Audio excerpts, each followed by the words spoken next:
이제 시간이 되었으므로 묵도하심으로 금요일 날 새벽 예배를 시작하겠습니다.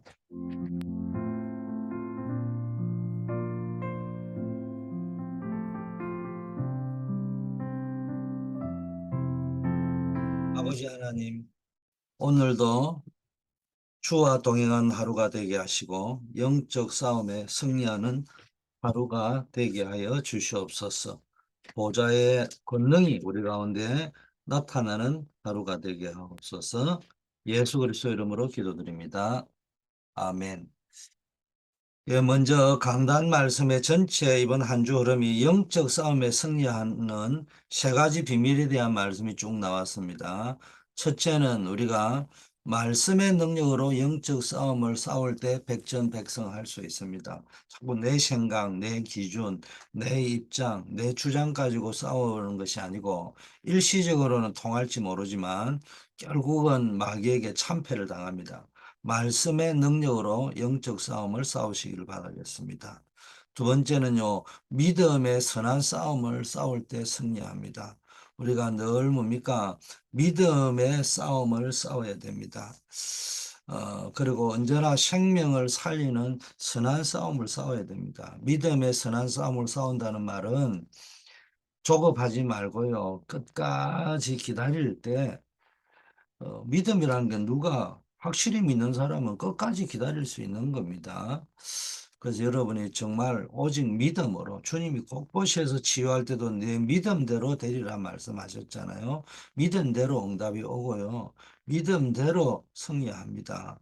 그래서 여러분이 큰 믿음의 그릇이 준비되고 언제나 세상의 육신 싸움이 아닌 선한 생명 살리는 싸움을 싸우시기를 바라겠고, 당장은 지는 것처럼 보이지만 모든 걸 양보하고 어떻게 하면은 살려낼 수 있을 것인가. 이때 축복은 제가 늘 말 하나님이 주시는 거기 때문에 사람이 주는 거라면은 모르지만 하나님이 주시는 거라고 하면은 하나님 우리의 중심을 보고 축복하실 줄 믿습니다. 세 번째는 어, 우리가 정말로 말씀의 능력과 믿음의 선한 싸움을 싸운다고 하면은 그것이 뭐냐? 우리의 마음과 소망을 오직 하나님께 둘 때 승리하게 되는 겁니다. 우리의 마음과 소망을 땅에 두지 않고 세상에 두지 아니하고 자기의 탐심에 두지 아니하고 오직 하나님께 두고 하나님의 계획인 세계복음화에 둘 때 영적 싸움에 승리할 줄 믿습니다. 자, 오늘은 병든 자와 죄인을 부르러 오신 예수님, 이런 제목입니다. 마태복음 9장 9절에서 13절이 배경인데요. 13절 말씀 읽어드립니다. 어, 너희는 가서 내가 긍휼을 원하고 제사를 원하지 아니하노라 하신 뜻이 무엇인지 배우라. 나는 의인을 부르러 온 것이 아니요 죄인을 부르러 왔노라. 아멘. 예, 우리가 현장에서 늘 치유되어져야 될 부분요. 선교 축복을 받은 우리가 기도할 때마다 항상 생각해야 될 거 뭡니까? 부활 메시지 있잖아요. 마태복음 28장 16절에서 20절 말씀, 마가복음 16장 15절에서 20절 말씀, 사도행전 1장 1절에서 8절의 말씀, 이걸 붙잡고요. 기도를 계속 누리셔야 됩니다. 근데 문제는 응답은 계속 옵니다. 하나님이 세상 끝날까지 함께 하겠다고 했고 보좌의 권능으로 역사할 것이고 하나님이 땅 끝까지 증인되도록 권능을 주시겠다고 말씀을 했는데 문제는 뭐 어디에 있느냐? 자꾸 우리가 불신앙하는 거예요. 내 생각에 자꾸 빠져 있으니까 하나님이 주시는 응답을 놓쳐버리고 응답이 와도 못 보는 겁니다. 저와 여러분에게 오는 문제가 있다면은 그 문제는 하나님이 진짜 응답을 주시기 위해서 감추어 놓은 것입니다. 감추어진 것을 문제 속에 감추어져 있는 응답을 볼 줄 알아야 되는 겁니다. 그게 렘넌트 7명 1%의 사람과 99% 사람의 차이였습니다. 제가 늘 이야기하고 이 기도수첩 메시지도 쭉 나오지만은 99%와 1%, 99%와 1%. 우린 지금 어디를 가느냐? 99%를 따라가는 게 아니고 1%를 따라가야 됩니다. 그럼 제가 하는 메시지가 강단에서 던지는 메시지가 몇 프로짜리 메시지냐? 1%짜리 메시지입니다. 심지어는 0.1%는 표현까지도 메시지가 나옵니다. 그러면은 강단에서 던지는 메시지가 뭐냐? 0.1%의 메시지입니다. 99.9%가 들을 적에는 말이 안 되는 메시지란 말이에요. 그럼 우리는 뭘 따라가야 되느냐? 1% 아니 0.1%라도 하나님의 언약이 성취되었다면은 우리는 그 언약을 따라가겠다는 결단을 하고 메시지를 들어야 됩니다. 그렇지 않고 세상 기준으로 합리적으로 객관적으로만 자꾸 들으면은 좋은 믿음 같지만은 결국은 사단에게 무너지게 되는 겁니다. 그래서 여러분이 늘 말씀을 붙잡고 승리하시길 바라겠습니다. 자, 하나님이 문제 속에서 문제는 하나님이 주는 응답을 주시기 위해 감춘 거라는데 왜 이걸 못 보느냐? 우리가 지금 창세기 3장, 6장, 11장 체질, 나 중심의 체질을 가지고 있으니까 마귀가 유혹하니까 바로 넘어가는 겁니다. 여러분, 대부분의 사람들은 성공자를 찾잖아요. 근데 예수님께서 선교하고 사역하실 때 가장 먼저 누구를 찾아갔냐? 병든 자, 죄인들, 세리들 이렇게 찾아갔어요. 당장 바리새인들은 이거 보고 비난했잖아요. 그리스도를 만나는 순간 우리를 보좌화 시키시는 분이 그리스도입니다. 우리의 개인과 현장을 보좌화 시키시는 겁니다.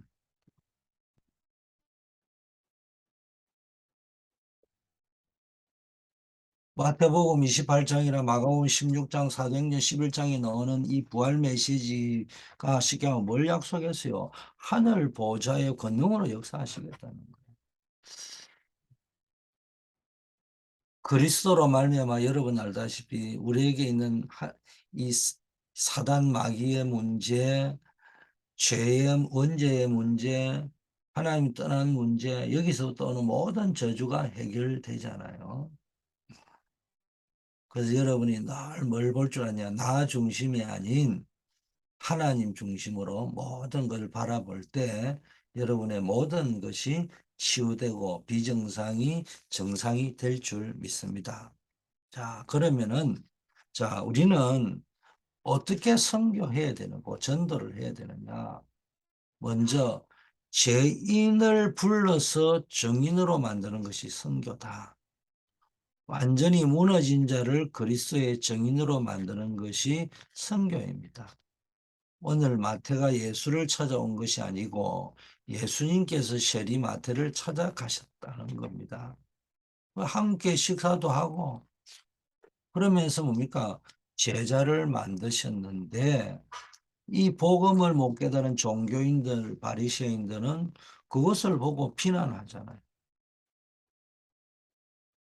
그런데 이 예수님이 만난 마태, 종교인들과 바리새인들이 비난했지만 그 마태가 제자가 되어서 마태복음을 기록한 겁니다. 복음과 전도는 이렇게 뭐 하는 거요? 죄인을 정인으로 만드는 것이 뭡니까?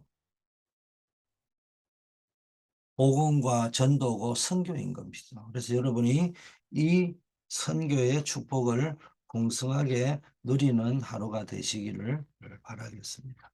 복음이 들어가면요. 복음이 들어가게 하는 방법이 전도고 선교잖아요. 이때 누구든지 정인이 되는 거예요. 심지어 죄인이라도. 그래서 우리가 편견을 버려야 됩니다. 두 번째, 근원적인 치유를 통해서 병든 자를 정인으로 만드는 것이 선교다. 예수께서 혈류증 환자, 중풍병자, 벙어리, 문둥병자, 귀신 들린 자를 고치셨습니다. 병원에서 손댈 수 없는 사람들을 치유하고 정인으로 세웠습니다. 우리에게도 귀신을 내어 쫓고 병을 고치는 권세를 주셨습니다. 뭐 굳이 우리가 이런 행위를 안 해도 정확한 복음을 전할 적에 귀신이 쫓겨가고 질병이 치유되고 비정상이 치유되는 그런 역사가 일어난다는 겁니다. 그래서 그 사람들이 정인으로 세워지는 것입니다. 세 번째, 선교는 버려진 자를 불러서 정인으로 세우는 것입니다. 많은 영적 문제를 가진 인재들을 찾아서 치유하는 것입니다. 성경의 성전 건축과 전도의 가장 중요한 것이 이방인의 뜰과 아이들 뜰, 기도의 뜰인 겁니다. 우리 다민족과 렘넌트를 하나님이 원하시는 자로 키워야 되는 거예요. 하나님이 원하시는 것으로 또 키워내야 됩니다. 그래서 이 언약이 나의 것이 될 때, 그때부터 역사가 일어나는 것입니다. 여러분에게 이런 축복이 넘치기를 바랍니다. 결론입니다. 이제 뭡니까? 렘넌트와 우리 TCK들 헤버니 파워, 헤버니 탤런트, 헤버니 미션을 잡도록 도와줘야 됩니다. 또 우리 렘넌트와 TCK들은 이걸 붙잡아야 되고요. 그래서 지금 계속 나오는 메시지가 헤버니 파워, 헤버니 탤런트, 헤버니 미션을 잡아야 됩니다. 자, 이미 와 있는 우리 다민족들과 렘넌트들은 영순위가 돼요. 이 경쟁해가 될 게 아니고 0.1% 속으로 들어가야 되는 겁니다. 엘리트들에게는 영적 문제가 많기 때문에 우리가 복음 가진 엘리트가 되어 이들을 살려내야 됩니다. 다른 방법은 안 돼요. 그래서 지금부터 뭘 하셔야 되느냐? 393 성삼위 하나님은 24시 누리셔야 됩니다. 그리고 뭘요? 3초월 보좌의 축복을 여러분이 누리셔야 되고요. 시공간을 초월하는 축복을 237 살리는 빛의 축복을 여러분이 누리셔야 됩니다. 그러면서 뭡니까? 삼생명. 우리가 하나님의 형상대로 창조되었잖아요. 하나님이 생기를 불어 넣으셨다고 했잖아요. 하나님이 뭡니까?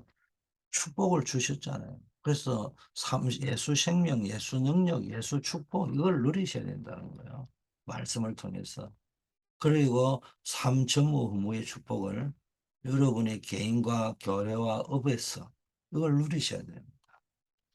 그리고 뭡니까? 이 교육자와 사도 시대, 목회자 시대를 그리고 뭡니까? 중직자 시대 또 우리 렘넌트 시대를 바라보고 이걸 누리셔야 되는 거예요. 이걸 놓고 기도하셔야 되는 겁니다. 이게 여러분의 신분이고 이걸 전달하는 것이 권세라고 했습니다. 그래서 정말 여러분의 삶 속에 복음 선거했는데 죄인이 정인이 되어지고 병든 자가 치유되가 정인이 되어지고 버려진 자가 정인으로 세워지는 응답을 누리는 여러분 되기를 축복합니다. 오늘 하루도 여러분이 정인의 축복을 전도 선교의 축복을 현장에서 풍성히 누리시기를 바랍니다. 아버지 하나님 감사합니다. 늘 그리스도 예수 안에 있는 언약을 놓치지 않고 매일매일 하나님의 자녀의 신분과 권세를 누리게 하옵소서. 7가지 축복이 우리의 신분인 줄 믿습니다. 불신자 상태 6가지를 이길 수 있는 것이 우리의 권세인 줄 믿사오니 날마다 이 축복이 우리 삶 속에 체험되어지게 하옵소서. 그리하여 세계 살리는 확실한 정인으로 세워지게 하옵소서. 우리 모든 성도님들에게 큰 은혜를 주셔서 그들이 하는 모든 업과 기능을 통해서 또 그들에게 문제가 닥쳐올 때 그 문제 속에서 답을 찾게 하시고 믿음의 고백과 감사를 통해서 증거를 주시고 237 나라 5천 종족 살리는 세계 선교의 증인이 되게 하옵소서. 특별히 말씀 증거하고 말씀 운동하는 우리 다락방 사역자들, 교사들, 교역자들 하나님이 축복하셔서 영혼을 살리고 생명을 살려야 되겠사오니 하나님 생명 살릴 메시지를 허락하시고 흑암을 이길 수 있는 영권을 허락하시고 지역과 세계와 맡은 현장을 살려낼 수 있는 전략을, 또 많은 일꾼을 제자로 일으킬 수 있는 영적인 리더십을 허락하여 주시옵소서. 주님께서 이 언약을 잡은 우리 모든 새벽을 밝히는 기도팀들에게 성령 충만함을 허락하여 주시옵소서. 우리 환우들 아버지 기억하여 주시고, 아버지 임정자 권사님, 조경호 안수 집사님, 송명범 집사님, 정원성 권사님, 우리 시언 최은혜 목사님, 최미애 권사님, 또 우리 캐롤리나, 우리 또 김성극 장로님, 또 코비드19 때문에, 또 여러 가지 문제 때문에 질병과 어려움을 당하는 분들 하나님이 기억하여 주시고, 이분들이 어려움 때문에 기도하다가 전무후무한 응답을 누리게 하시고 하나님의 능력을 체험할 수 있도록 하나님이 축복하여 주시옵소서. 문제 때문에 기도하다가, 한나가 개인의 문제 때문에, 육신 문제 때문에 기도하다가 시대를 보는 눈을 열고 나시린의 응답을 받았듯이, 우리 모든 한우분들도, 어려움 당하는 분들도 이 축복이 누려지게 하옵소서. 본문에 있는 우리 안정목 랩런트 박주진 집사님에게 성령 충만함을 허락하시고, 현는 현장에서 하나님이 함께하는 축복이 풍성히 누려지고 선교사의 증거를 가지고 평생을 살아가게 하옵소서. 학원 선교사, 직장 산업 선교사들 파송되어져 있는 현장에서 내가 파송된 현장 선교사의 정체성을 가지고 오늘도 영적 싸움에 승리하게 하옵소서. 만왕의 왕이 되시는 우리 주 예수 그리스도의 은혜와 하나님 아버지의 영원불변하신 사랑하심과 우리를 이 시대의 선교사로, 현장 선교사로 불러주신 성령의 교통 충만 역사하심이 오늘도 현장에서 하나님이 파송받은 선교사의 사명을 감당하기로 결단한 우리 새벽 기도팀들 위에, 또 우리 모든 성도님들 위해 이제부터 영원까지 함께 계실지어다.